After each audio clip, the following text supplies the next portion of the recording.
Hi everyone, my name is Steph, this is the Novelty Corner, and welcome back to my channel, and welcome to the weekly book steep, where I wrap up the last 7 days worth of reading. I am back with my tea, and my new mug from my best friend. This is very appropriate for me. She knows me so well, with peppermint tea, because it is, well, it's 9 o'clock in the morning, I suppose it's not that early, but I would still prefer to be in bed. So I'm going to keep my tea, I'm going to talk books, and we're going to have a grand old time with it. So this is my reading week from July the 4th until the 10th. I read a total of 18 things this week. I did catch up on some kids reading through the week, so that helped boost numbers quite a bit. I read a total of 3,882 pages. I had 4 rereads and also 4 books for projects. One of the rereads was also a book that I read in a project video. We love those double ups. These were all the kids' titles I read. I'm going to talk about a couple of them a little bit later on. Picture books and graphic novels for the win is all I will say. In terms of rereads for this week, 3 of them were audiobook rereads. So I reread Clueless Puckboy was my audiobook listen in my most recent weekend reading vlog. I'll leave that linked on the screen if you want to hear me talk about the book a little bit more. I also reread Clean Sweep by Ilona Andrews and Sweep in Peace by Ilona Andrews, so the first 2 books in Innkeeper Chronicles, because I literally just finished the Kate Daniels reread, so I went back to Innkeeper Chronicles. It's just like the perfect background listen where I don't have to think about new content. That's all I can say. Like it's comfort in the extreme. And I also reread Botanical Mischief by T.A. White because the live show is tomorrow on the day that I'm filming, but it will be yesterday, the day that this video goes live. At least Heather and I will be there talking about the books. I'm not sure if anyone else is going to be able to make it, but we're very excited to talk about the extension of the Firebird Chronicles world. All right, so as I said, for project books, I reread Clueless Puckboy. I also read Atmosphere by Taylor Jenkins Reid, which I really enjoyed. It was the book that I thought I would enjoy from her back catalogue, so I'm glad that I did. I listened to the audiobook for that one because my Libby hold came in, so it was just excellent timing. I also read Sea of Charms by Sara Beth Durst. This is the most recent installment in the Spell Shop series. Again, for all my thoughts, go check out the vlog. I really enjoyed this. Like, it has spurned another vlog because I had so much fun in this world. And then the final project book is Books and Broadswords by Jessie Mihalik, which is for the next reading vlog. And yeah, that was fun. That's a collection of 2 novella-length stories set in the same world, and it's volume 1. Highly recommend. I do have full chatty thoughts hopefully coming, not this week, but maybe the following week in a reading vlog. Jumping into reviews of new titles. As I said, I'm going to talk about just 3 kids titles. The first one being Lost by Jess McGeachin. This is a non-fiction book. This is all about lost things. So lost animals, lost cities, you name it. I really enjoy the books that Jess McGeachin has done in this series. He's done one called High and he's done one called Deep. And in all those books, he breaks it into categories: lost worlds, lost cities, lost at sea, lost in the wild, lost forever, lost and found. And then in each of those categories, he unpacks things. So in terms of, you know, lost worlds, in terms of the dinosaurs, all the megafauna and the animals and the creatures that lived in a time that no longer exist for us because of extinction or evolution or things like that. But I do love that while, you know, a lot of this is animal based, not all of it is, and most importantly, it is a call to action in order to protect the things that we have and to preserve the world around us and the animals that are around us and the things that we care deeply about as humans. Like, I like that call to action. It's a really great series of books, really well put together and beautifully illustrated by Jess McGeachin. Love it. I also read 2 more graphic novels in the I Survived series. So I survived the California wildfires 2018 and I survived the attack of the Grizzlies 1967. Obviously, I am more familiar with contemporary events. I do remember the bushfires in California, or the wildfires. We call them bushfires, you guys call them wildfires. All of these stories are really interesting because they are told from the perspective of children who are caught up in the midst of these events, always based on true stories and true accounts from people. They include information about the actual event and timelines and photographs and artifacts in the back of the book. They're adapted from novels. I've talked about this before. I do prefer graphic novels that are original stories, but I think these are really well told in graphic novel form, and they're super engaging for kids and a great way to get them into some historical fiction storytelling. All right, then I read Heaven's Graveyard by Grace Curtis, which is a science fiction fantasy. Well, no, it's more of a fantasy story with some kind of sci-fi leanings into it, I suppose. It is her most recent release. So last year or this year, I read The Floating Hotel, which I really enjoyed. Didn't love Heaven's Graveyard as much as that, probably because it felt more fantasy than it did sci-fi. Personal preference. We are in the perspective of Cod, who is our main character through the whole book. I should say this also has a sapphic undertone to it. There is not really a romance. in this book, but our characters are queer. So Cod is called back to her hometown when her teacher and mentor dies.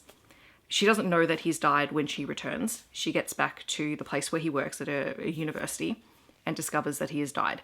And he has just sent her a letter explaining that he has found some kind of evidence to substantiate her research into the mythical figure that she is obsessed with, Aaliyah. So in this world, there are a number of fairy and folk tales, and Aaliyah's story is one of them, linked to gods, which may or may not exist.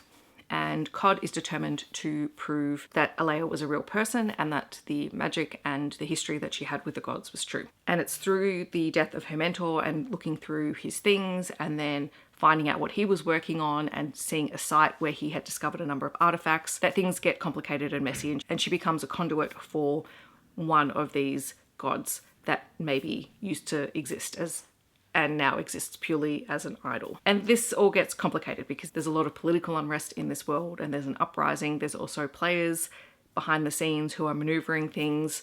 You have people who betray Cod. Cod really doesn't have very many allies. She finds it very difficult to connect with other people outside of her interest. I will say this one is not for the faint of heart. There is an animal sacrifice scene on page, and even I was a little bit uncomfy with that scene, I won't lie. So it's interesting. I think if you liked The Floating Hotel, just know this is very, very different. I also listened to the audiobook of You Should Be So Lucky by Sebastian. It is the second book in the mid-century New York City series. We're following Mark and Eddie. Mark is a news reporter who doesn't really have a job but kind of lingers around a newspaper office. And Eddie, who is a young baseball player who had a incredible first season and then was traded and then has really not lived up to the same potential that he had in his first year. And so he's being slammed in the media. And he also has a habit of saying the worst possible thing to reporters. Mark is tasked with writing a series of journal entries for the newspaper's magazine about Eddie and his daily life. And so he gets close to the team and to Eddie. And eventually the two begin to fall for one another through that forced proximity kind of situation. Sebastian always writes very, very beautiful stories about complex feelings and emotions. Mark is reasonably openly queer.